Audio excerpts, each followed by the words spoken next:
Friends, आज हम पढ़ने वाले हैं एमए इतिहास फर्स्ट सेमेस्टर में 20वीं शताब्दी का विश्व, जिसमें हम दूसरे पेपर को सॉल्व करेंगे। इसमें आज हम पढ़ने वाले हैं इसकी 4th यूनिट। यदि फ्रेंड्स अभी तक आपने इसकी पहली, दूसरी और तीसरी यूनिट्स नहीं देखी है तो आपको लिस्ट में वो मिल जाएगी। आज हम पढ़ने वाले हैं 4th यूनिट, जिसमें हम 2 विश्व युद्धों के बीच विश्व, राष्ट्र संघ एवं सामूहिक शिक्षा, 1929 से 1932 का महान आर्थिक संकट पढ़ेंगे। नाजीवाद और फासिस्टवाद का भी वर्णन इसमें हम पढ़ने वाले हैं। यदि फ्रेंड्स आप हमारे चैनल पर नए हैं, अभी तक चैनल सब्सक्राइब नहीं किया है तो चलिएगा, इस पहले वीडियो को लाइक कीजिए, कमेंट कीजिए और चैनल को सब्सक्राइब कीजिए। अपने प्यारे प्यारे फ्रेंड्स के साथ शेयर कीजिए। यदि आपका एमए का सब्जेक्ट भी इस वाली यूनिट से मिलता है तो चलिए स्टार्ट करते हैं 4th यूनिट, जिसमें पहला क्वेश्चन दिया गया है, राष्ट्र संघ के विषय में आप क्या जानते हैं, इसका क्या उद्देश्य है, उसके क्या उद्देश्य थे और उनकी प्राप्ति में इसे कहाँ तक सफलता मिली। राष्ट्र संघ के विभिन्न अंगों की रचना, संगठन का वर्णन कीजिए और इन अंगों के कार्यों को भी स्पष्ट कीजिए। राष्ट्र संघ की स्थापना, अमेरिका के राष्ट्रपति विल्सन के 14 सूत्री सिद्धांतों में से एक सिद्धांत के अनुसार उन्हें एक अंतर्राष्ट्रीय संगठन के निर्माण पर जोर दिया था, जो कि परस्पर राष्ट्रों के मध्य होने वाले विवादों को शांतिपूर्वक ढंग से निपटा सके, विश्व में शांति बनाए रखने और विध्वंसात्मक युद्ध के द्वारा विश्व को नष्ट होने से बचाए। प्रथम विश्व युद्ध का भयानक विनाशकारी परिणाम देखा जा चुका था। उसके आधार पर भविष्य में होने वाले अगले विश्व युद्ध के भयंकर परिणाम की सहज ही कल्पना की जा सकती थी। वैज्ञानिक एवं अधिक विध्वंसक अस्त्र शस्त्रों के निर्माण में लगे हुए थे, अतः समस्त विश्व का ध्यान इस ओर आकर्षित हुआ और युद्ध से बचने के लिए समस्त राष्ट्रों ने विल्सन के सिद्धांतों के अनुसार एक अंतर्राष्ट्रीय सहयोग, सामूहिक रक्षा एवं पारस्परिक उत्तरदायित्व के आधार पर विश्व शांति स्थापित करने का संकल्प लिया। अतः 1920 में राष्ट्र संघ के नाम से एक अंतर्राष्ट्रीय संघ का निर्माण किया गया। राष्ट्र संघ का उद्देश्य क्या था? युद्धों को रोकना, दूसरा विश्व शांति बनाए रखना, पेरिस सम्मेलन में जितनी भी संधियां हुई थी उनकी रक्षा करना, अंतर्राष्ट्रीय सहयोग की भावना को जागृत करना और सुरक्षित राज्य की व्यवस्था करना। राष्ट्र संघ के उद्देश्य, पहला आता है युद्धों को रोकना। राष्ट्र संघ का मुख्य उद्देश्य था विश्व को विनाशकारी युद्ध से बचाना। इसके लिए वह व्यवस्था की गई थी कि यदि विभिन्न राष्ट्रों के मध्य किसी प्रश्न पर झड़प हो जाती है, उसे लीग के सम्मुख प्रस्तुत किया जाएगा और निष्पक्ष पंचायत का निर्णय दोनों पक्षों को मान्य होगा। चार्टर की 12वीं धारा के अनुसार लीग के सदस्य जो समस्त सदस्य हैं उनको पंचायती फैसले के अनुसार कार्य करना चाहिए और दूसरे सदस्यों के साथ युद्ध नहीं करना चाहिए। वे तब तक युद्ध प्रारंभ नहीं करेंगे जब तक कि निर्णय को 3 माह नहीं हो जाते। 16वीं धारा में लिखा गया था कि यदि लीग का कोई सदस्य लीग के निर्णय की अवहेलना करके युद्ध करेगा तो उसका यह कार्य लीग के समस्त सदस्यों के विरुद्ध समझा जाएगा।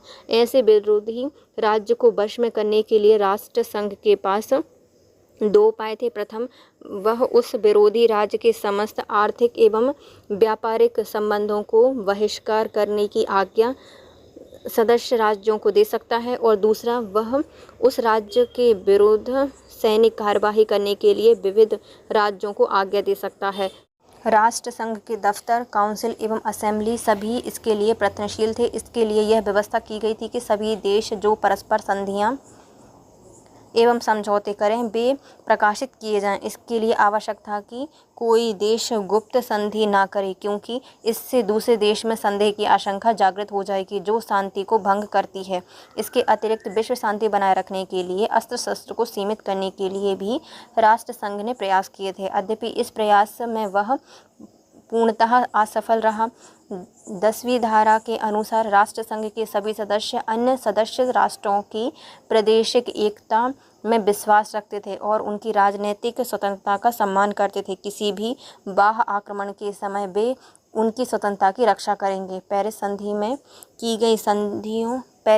में की गई संधियों की रक्षा करना राष्ट्र संघ का एक अन्य महत्वपूर्ण उद्देश्य था। जर्मनी को तो यही शिकायत थी कि प्रथम तो विजयी राष्ट्रों ने मनमानी ढंग से जो कुछ चाहा लूटा खसोटा। अब वे राष्ट्र संघ की स्थापना इसलिए कर रहे हैं कि सारी लूट खसोट उन्हीं के आधार पर सुरक्षित बनी रहे।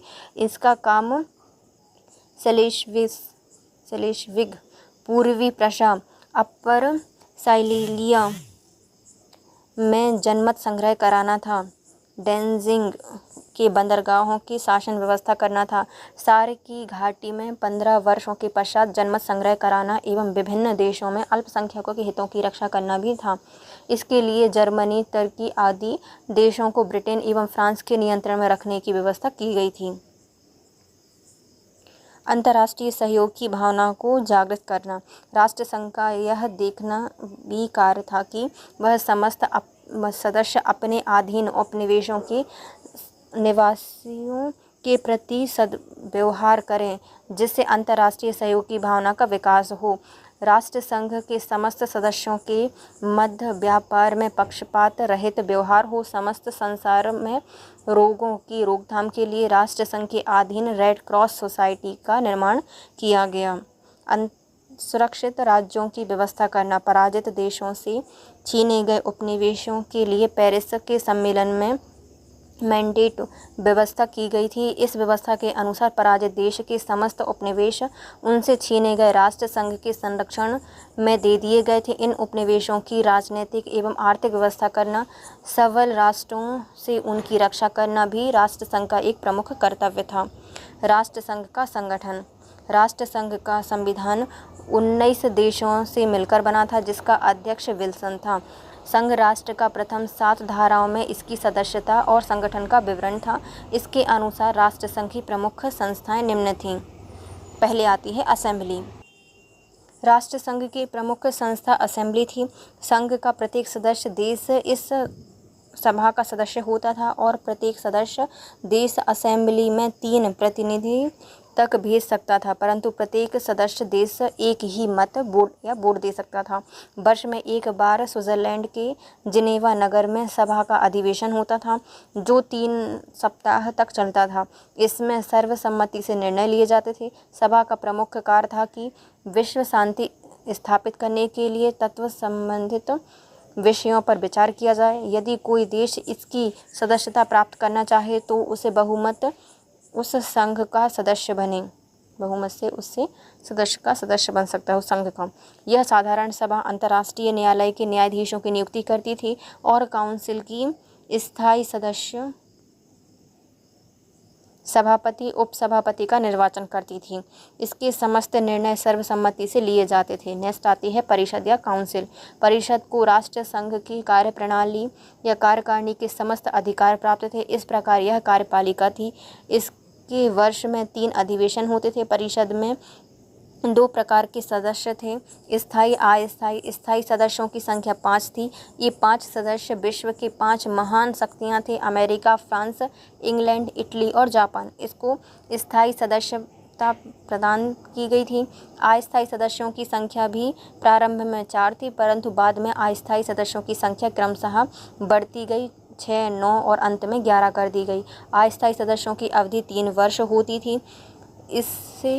इसमें से प्रति वर्ष 1/3 सदस्यों को अवकाश प्रदान किया जाता था। कभी कभी विशेष अवसरों पर विशेष सदस्यों को भी नियुक्त किया जाता था, जो विशेष समस्या को हल करने के उपरांत सदस्यता से मुक्त कर दिए जाते थे। परिषद का कार्य था कि विश्व शांति भंग करने वाले राष्ट्रों के विरुद्ध कार्यवाही करना। यदि कोई देश किसी अन्य देश पर आक्रमण कर दे तो इसके विरुद्ध सैनिक कार्यवाही करने का निर्णय परिषद ही लेती थी। अंतर्राष्ट्रीय झगड़ा का समाधान भी परिषद के द्वारा किया जाता था। सार प्रदेश और डेजिंग की व्यवस्था परिषद के द्वारा की गई थी। किसकी? सार प्रदेश एवं डेजिंग की। संरक्षित राज्य की रिपोर्ट पर परिषद द्वारा ही विचार किया जाता था। परिषद का कार्य शस्त्र को कम करना और अल्पसंख्यकों की रक्षा करना था। अंतर्राष्ट्रीय न्यायालय। इस न्यायालय की स्थापना 20 दिसंबर 1920 को हेग में की गई थी। प्रारंभ में इसके न्यायाधीशों की संख्या 11 थी, परंतु बाद में बढ़ाकर 15 कर दी गई थी। इसकी कार्य अवधि 9 वर्ष होती थी। इसका निर्वाचन असेंबली और परिषद की संयुक्त बैठक के द्वारा किया जाता था। न्यायाधीश अपना सभापति उपसभापति स्वयं चुनते थे। यह न्यायालय विभिन्न देशों के पारस्परिक झगड़ों पर कानूनी राय देते थे। अंतर्राष्ट्रीय झगड़ों के संबंध में भी यह सभा परिषद की सलाह देता था। फिर आता है प्रधान सचिवालय। राष्ट्र संघ का प्रबंध पत्र व्यवहार व्यवस्था आदि के लिए जिनेवा में एक प्रधान कार्यालय था। इस सचिवालय का एक प्रधान सचिव होता था जिसे असेंबली नियुक्त करती थी। राष्ट्र संघ के कार्य क्या होते थे? पहला आता है सफलता। ये सफलता देख सकते हैं। राष्ट्र संघ ने विश्व शांति के क्षेत्र में निम्न कार्य किए थे। पहला आता है सार का प्रदेश जो कि फ्रांस की देखरेख में छोड़ दिया गया था। राष्ट्र संघ ने 1935 में इस प्रदेश को जर्मनी को वापस दिलाया। वायसराय की संधि ने जर्मनी एवं तुर्की के राज्य को राष्ट्र संघ के अधीन कर दिया। मित्र राज्य राष्ट्र संघ के आदेश अनुसार इन राज्यों का प्रबंध करते थे। राष्ट्र संघ के मध्य एवं पूर्वी यूरोप के विभिन्न राज्यों में निवास करने वाले अल्पसंख्यक जातियों के हितों की रक्षा की व्यवस्था की गई। राष्ट्र संघ ने यह निश्चय लिया कि हर एक सदस्य राज्य अपने झगड़ों को राष्ट्र संघ की काउंसिल के सामने रखेगा और उसके निर्णय को मानेगा। राष्ट्र संघ के अन्य कार्य पहले आते हैं राष्ट्र संघ एवं सार का प्रशासन। सार प्रदेश एवं डांजिंग के स्वतंत्र नगर के शासन कार्यभार राष्ट्र संघ को सौंपे गए थे। 1920 में एक प्रशासन मशीनरी का प्रारंभ हुआ जिसके लिए एक आयोग की नियुक्ति हुई। सार के मामले में कुछ विशेषाधिकार फ्रांस को दिए गए थे, परंतु सारवासी इससे नाराज थे। इस कार्य को राष्ट्र संघ ठीक से नहीं कर सका। अल्पसंख्यक की रक्षा की समस्या। 1918 से 1919 के बाद अल्पसंख्यकों की समस्या उठी। इसके अधिकारों की रक्षा राष्ट्र संघ की जिम्मेदारी थी। वे लोग France, Poland, Czechoslovakia, Romania, Italy और यूनान सरकारों के अधीन थे। इनकी जिम्मेदारी राष्ट्र संघ ने ली थी। राष्ट्र संघ ने यह कार्य संधियों के द्वारा किया था। यह कार्य मामूली नहीं था, परंतु राष्ट्र संघ के सारे कार्य असफल रहे थे। इसकी दोषपूर्ण नीति थी। संरक्षण प्रणाली। इस व्यवस्था ने एक नए ढंग निकाला था। राष्ट्र संघ ने अपने अधिवेश द्वारा अनेक कार्यों में प्रशासन मित्र राष्ट्रों को सौंप दिया था। संरक्षित प्रदेशों को 3 भागों में A, B, C में बांटा गया था। हर एक खंड के अंतर्गत आने वाले प्रदेशों के बारे में अलग व्यवस्था तथा उद्देश्य रखे गए थे। राष्ट्र संघ के आर्थिक कार्य।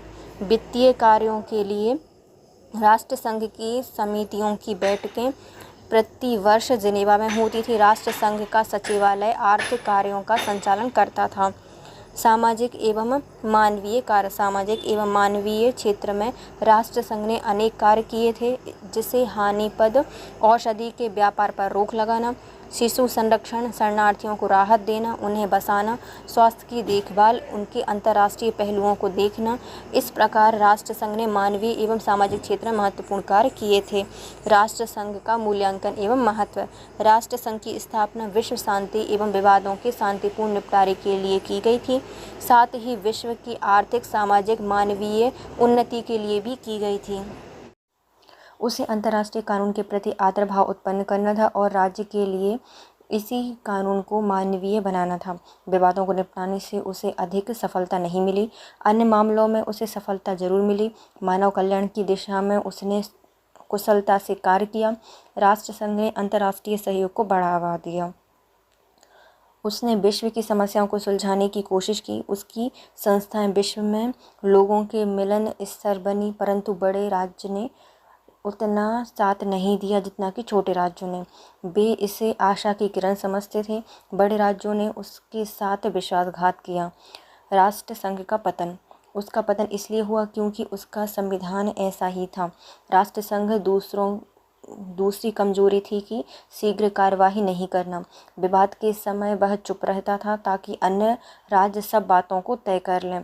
संघ राष्ट्र संघ के पास कोई सेना नहीं थी। राष्ट्र संघ ने युद्ध को अपराध घोषित नहीं किया था। उसने विवादों को तय ठीक से नहीं किया था। राष्ट्र संघ के पतन का सबसे बड़ा कारण यह था कि उसमें सदस्यों का विश्वास नहीं था। जनता उसकी समर्थक थी और दूसरी ओर सरकारें दोहरी नीति से काम कर रही थीं।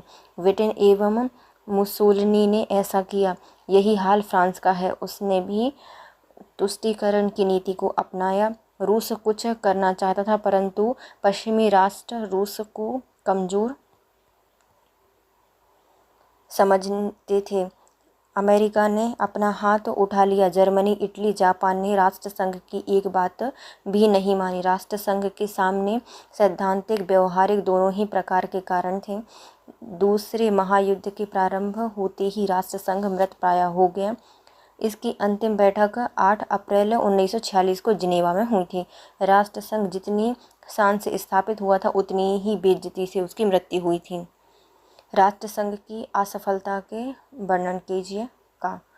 राष्ट्र संघ की असफलता के कारण बताइए। राष्ट्र संघ की असफलता के क्या कारण थे? राष्ट्र संघ की असफलता के कारण। राष्ट्र संघ अपने उद्देश्यों की पूर्ति में सर्वथा असफल रहा था। वह विश्व को भयंकर विनाश से नहीं रोक सका। इसलिए निम्नलिखित कारण हैं इसके। पहला, संयुक्त राज्य अमेरिका का असहयोग, संवैधानिक दुर्बलता, अंतर्राष्ट्रीय सेना का अभाव, साम्राज्यवादी नीति, वायसराय संधि की उपज,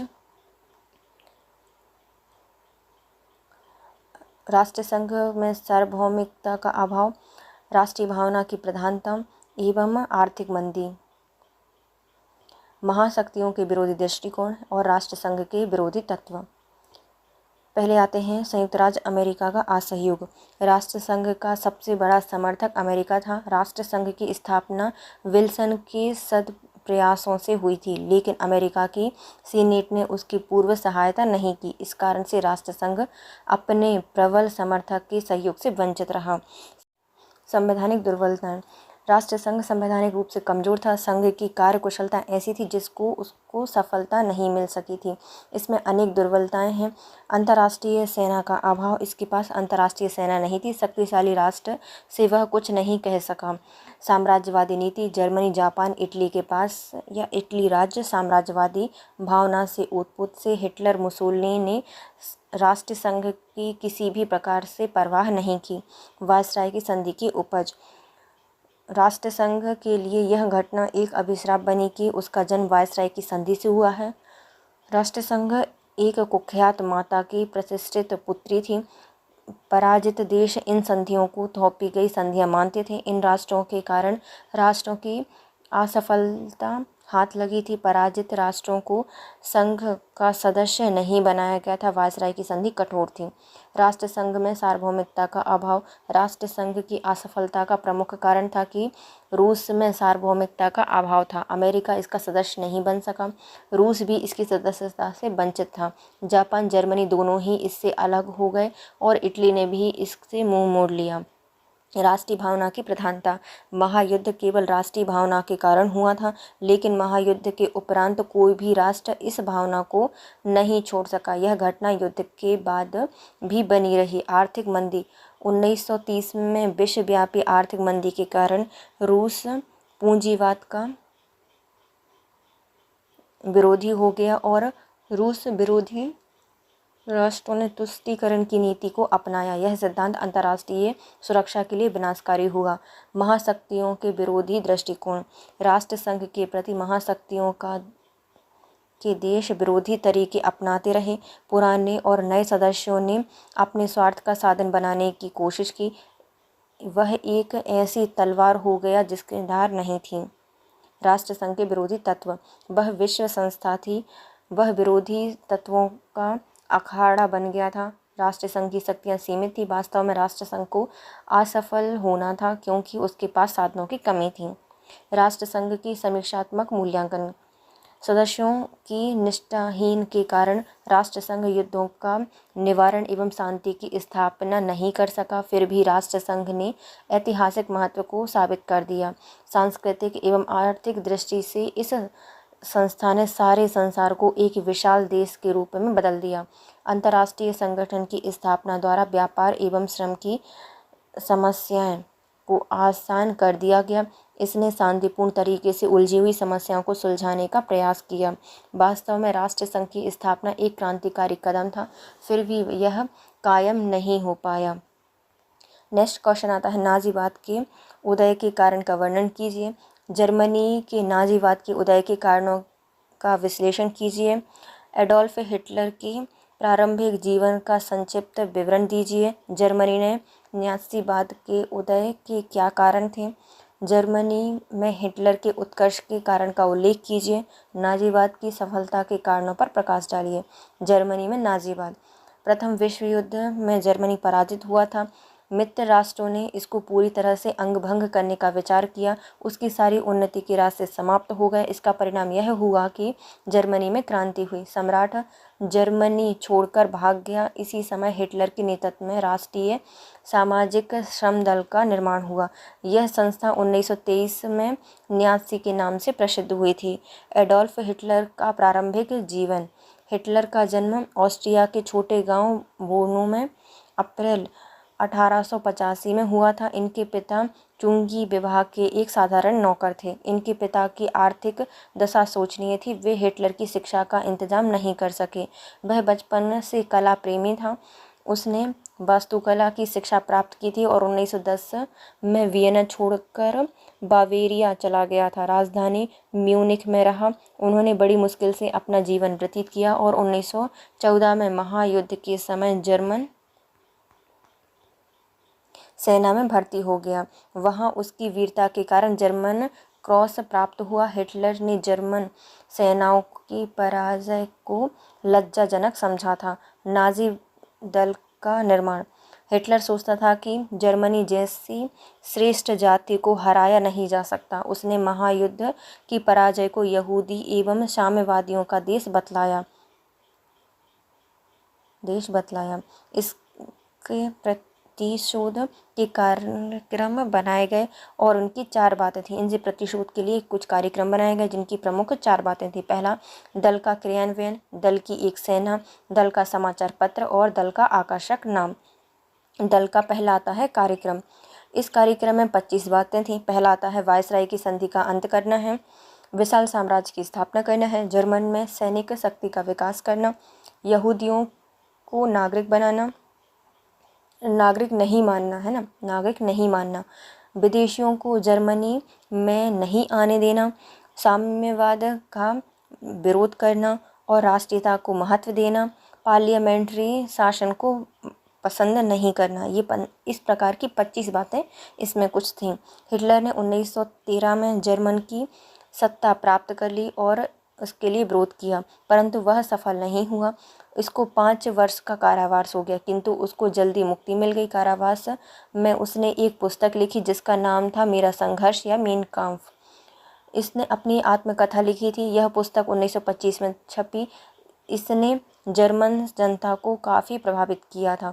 हिटलर ने अपने उद्देश्यों को 3 बातों में जाहिर किया था। पहला, यहूदियों का विरोध, बोल्शेविज्म का विरोध और पूंजीवाद का विरोध। हिटलर बीमार गणतंत्र का विरोधी था। वह इसको यहूदी गणतंत्र कहता था। वह एक व्यक्ति के शासन की बात करता था। इसका उद्देश्य जर्मनी में तीसरी बार महान जर्मन राज्य को स्थापित करना था। वह बेहतर जर्मनी का निर्माण करना चाहता था। वह चाहता था कि जहाँ जर्मन भाषी रहते हों उसे जर्मनी में सम्मिलित किया जाए। दूसरे शब्दों में पोलैंड, चेकोस्लोवाकिया, ऑस्ट्रिया को बृहद जर्मनी में शामिल करना चाहता था और बृहद जर्मनी का संगठन पवित्र रक्त के आधार पर करना चाहता था।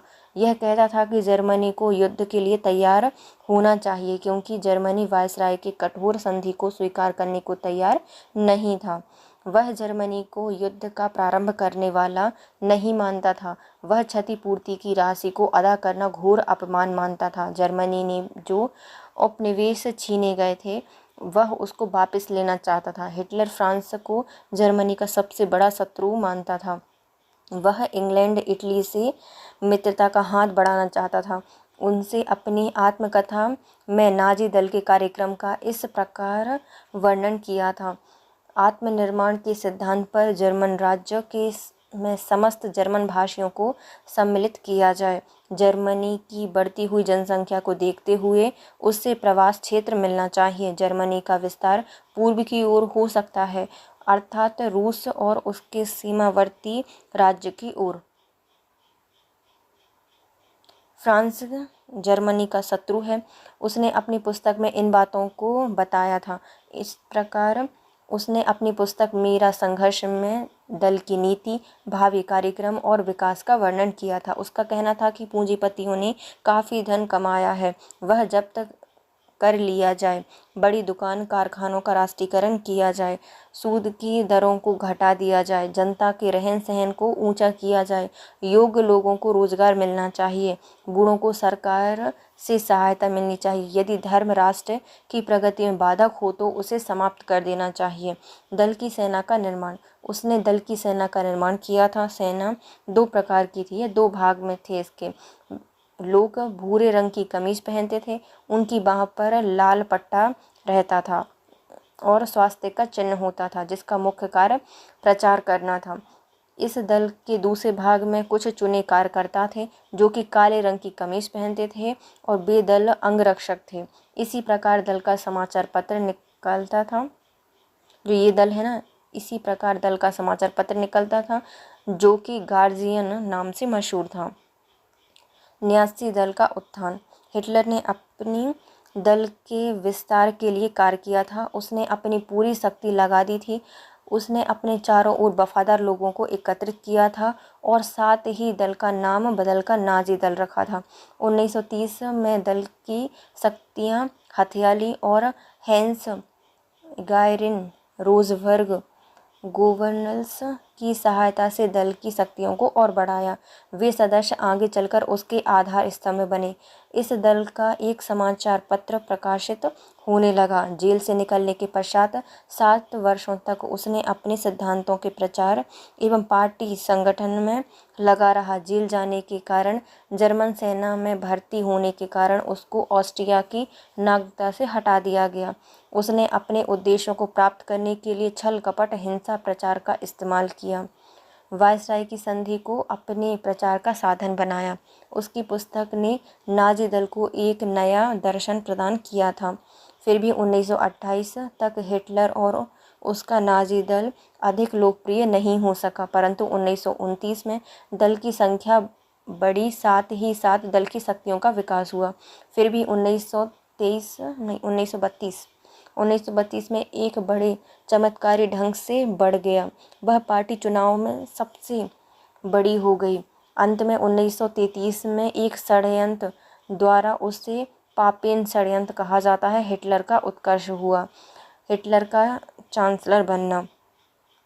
1934 में हिटलर एक जनमत संग्रह के द्वारा राष्ट्रपति और प्रधानमंत्री के पद को एक करने के बाद राइक्सफ्यूहरर के नाम से संयुक्त पद की व्यवस्था की। वह जर्मन का भाग्य विधाता, सर्वेसर्वा और पूरे कानून का निर्माता बन गया था। वह राज्य सेना दल सब का प्रधान था। नाजी दल राष्ट्र का और हिटलर नाजी दल का प्रधान बना था। इसका प्रकार यूरोप में क्रांति समाप्त हुई। इस प्रकार से यूरोप में क्रांति समाप्त हुई और सर्वाधिकवादी राज्य की स्थापना हुई। कैटलरी ने लिखा है कि अगस्त 1934 में हिंडनबर्ग की मृत्यु हुई। हिटलर ने राष्ट्रपति पद को भी धारण कर लिया। उसके प्रतियोगियों, विरोधियों एवं असुविधाजनक मित्रों को 30 जून 1934 की रात को समाप्त कर दिया गया और वह चांसलर और राष्ट्रपति था। 1935 के बाद वह सेना का प्रधान सेनापति हो गया, लेकिन उसने अपना नाम फ्यूहरर रखा।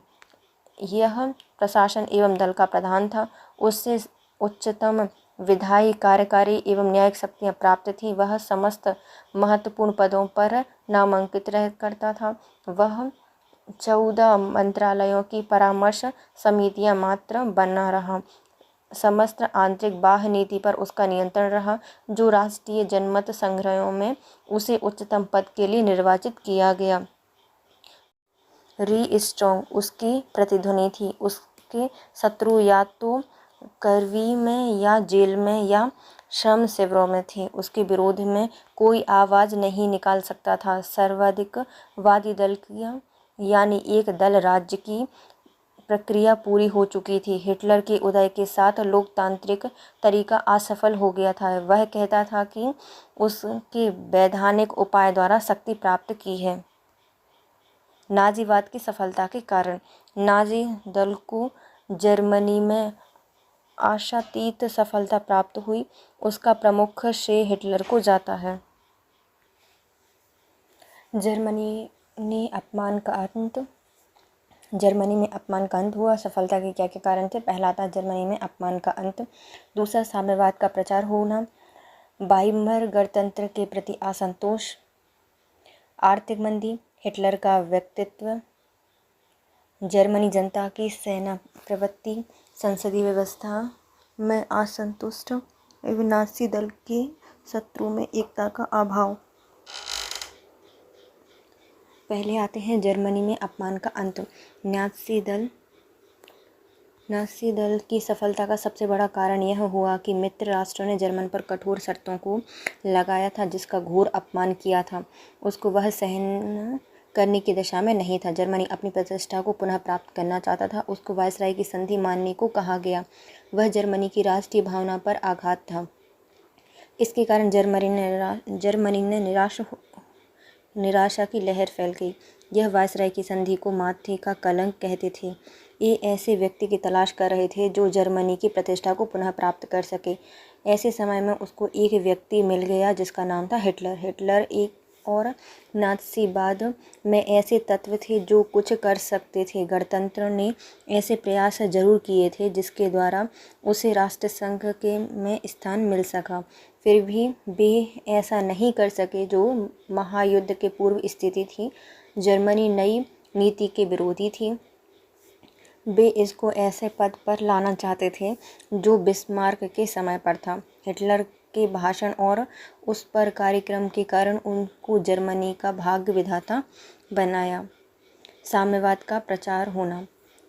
जर्मनी में साम्यवाद का प्रचार हो रहा था। जर्मन पर रूस क्रांति का प्रभाव था। उसमें साम्यवादी सरकार की स्थापना का भाव जागृत हो रहा था। लेकिन हिटलर ने साम्यवाद की भावना को समाप्त कर दिया। उसने साम्यवादियों को विरोधी बताया। वह अपने देश की रक्षा करना चाहता था। उसने साम्यवादियों के मुकाबले के लिए पूंजीपति एवं जनसाधारण का आह्वान किया। पूंजीपति साम्यवाद को अपना शत्रु मानते थे। इन्होंने नाजी दल को अपना धन देना शुरू कर दिया। वाइमर गणतंत्र के प्रति असंतोष। जर्मनी की समस्याओं को हल करने के लिए गणराज्य की क्षमताओं की ओर ध्यान दिलाना था। इस गणराज्य का जन्म दुर्भाग्यपूर्ण परिस्थितियों में हुआ था, जिसको 15 वर्ष के काल में आपत्तियों का सामना करना पड़ा। उसके समय में क्षतिपूर्ति, वायसराय की संधि, निशस्त्रीकरण जैसी चीज़ें हुई।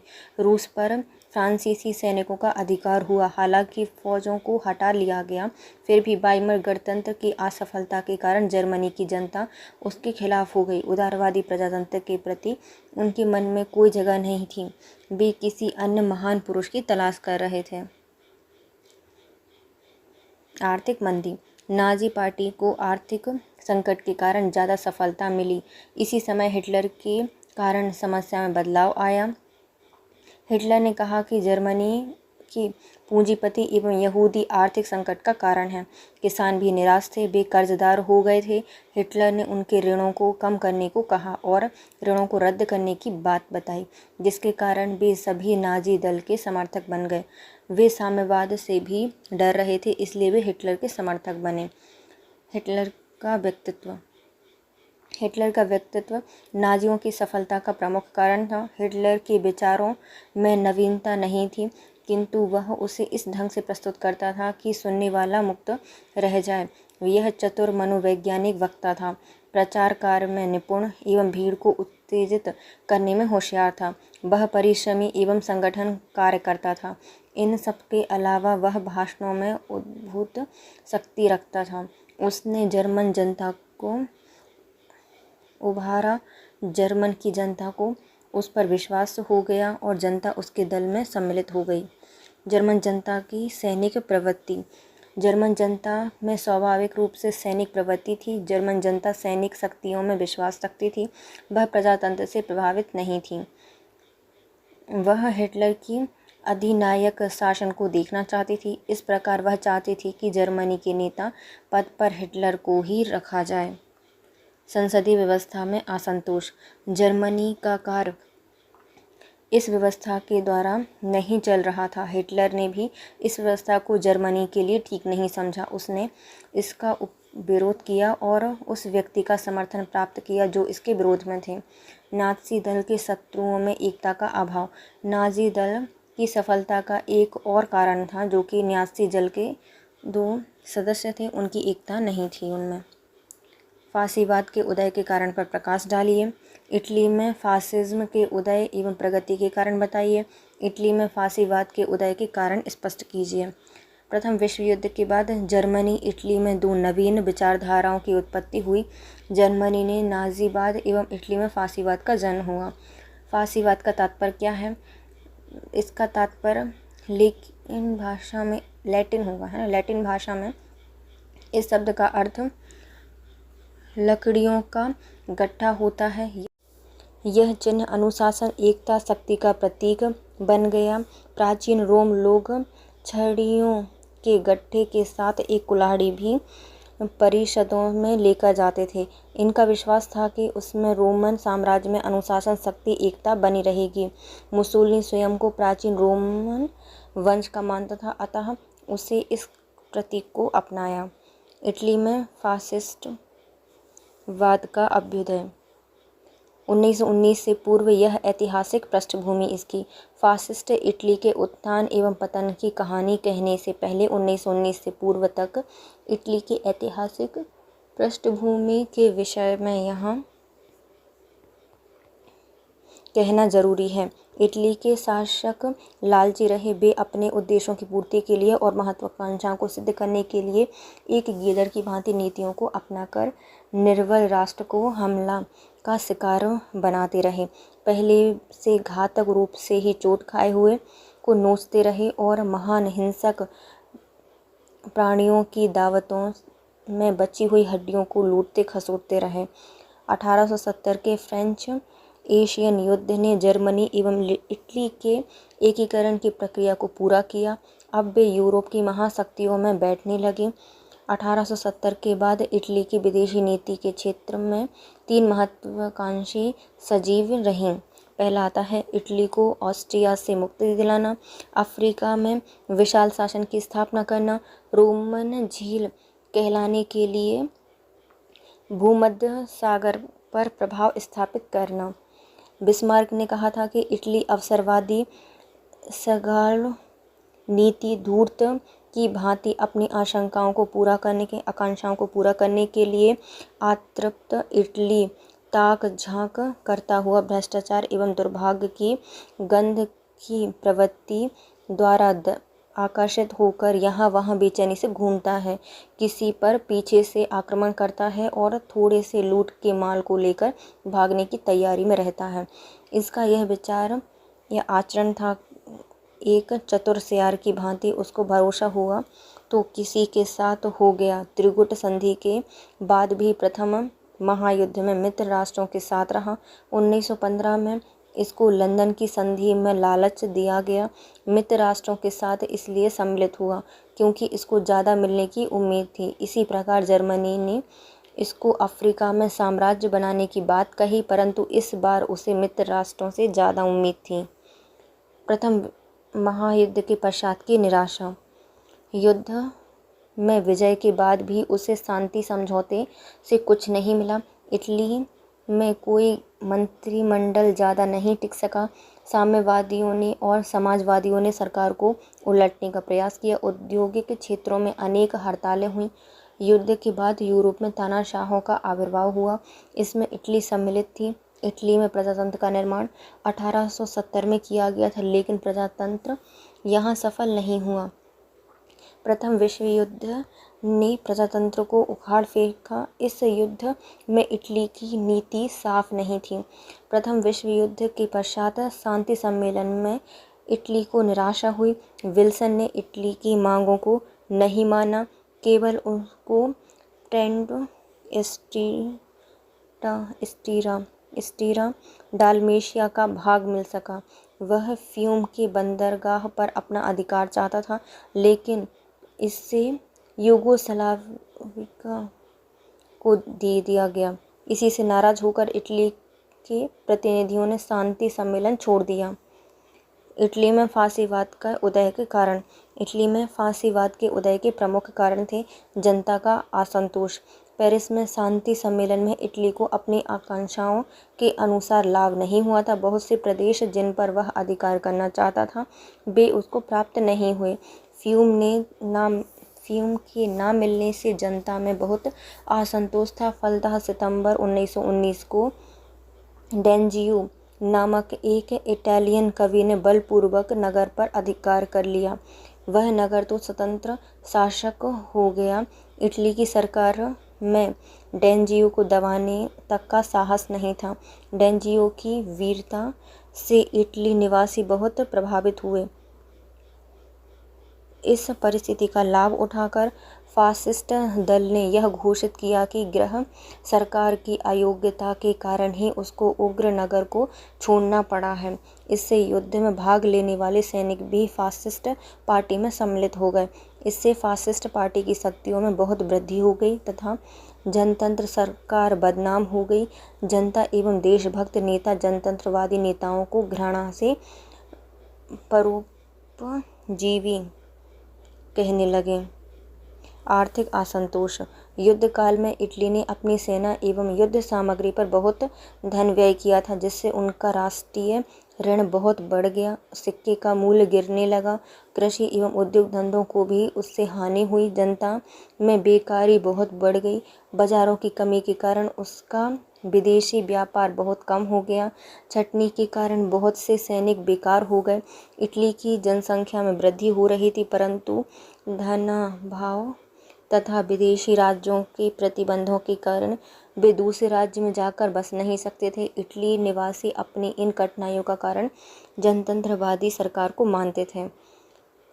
राष्ट्रीयता पर आघात।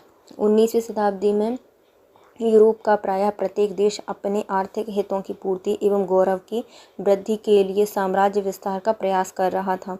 अतः इटली ने ट्यूनिस पर अधिकार करना चाहा, परंतु 1881 में जर्मनी की प्रेरणा से फ्रांस ने उस पर अधिकार कर लिया। तत्पश्चात इटली ने जर्मनी की प्रेरणा से फ्रांस ने उस पर अधिकार कर लिया। तत्पश्चात इटली ने एबिसिनिया पर अधिकार करने के लिए उस पर आक्रमण किया, परंतु एबिसिनिया ने 1896 में अडोवा के युद्ध में इटली को पराजित कर दिया। इस पर राष्ट्रीय अपमान के लिए इटली निवासी जनतंत्रवादी सरकार को दोषी ठहराते थे।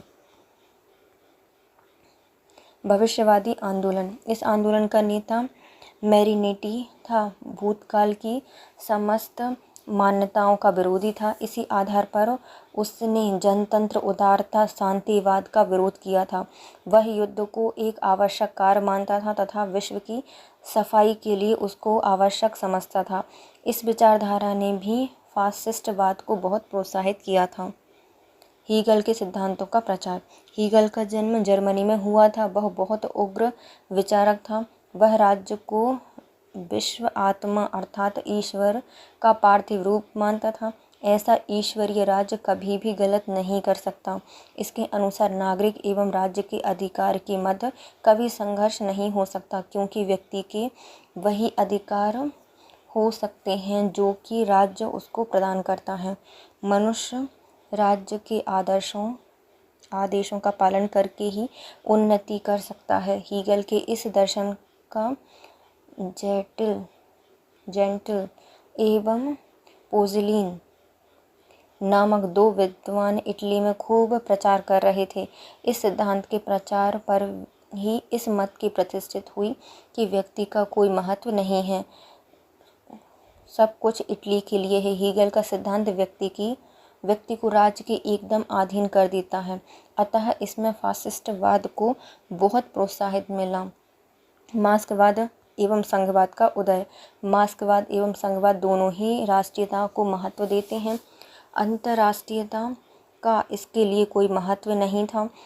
इन दोनों वादों से कृषकों और मजदूरों में उग्र राष्ट्रीयता की भावना का प्रादुर्भाव हुआ। इससे फासिस्टवाद के विकास को बहुत प्रोत्साहन मिला। फासिस्टवाद के विचारधारा को बहुत प्रोत्साहन मिला। वाम मार्गीय दलों का उदय। देश में अनेक राजनीतिक दल थे। अनुपातिक निर्वाचित प्रणाली के कारण प्रायः दल के प्रतिनिधि लोकसभा में पहुंच जाते थे, परंतु किसी भी दल को इतना बहुमत नहीं मिलता था कि वह स्वतंत्र रूप से अपनी मंत्रिमंडल बना सके। इससे संयुक्त मंत्रिमंडल का निर्माण किया जाता था।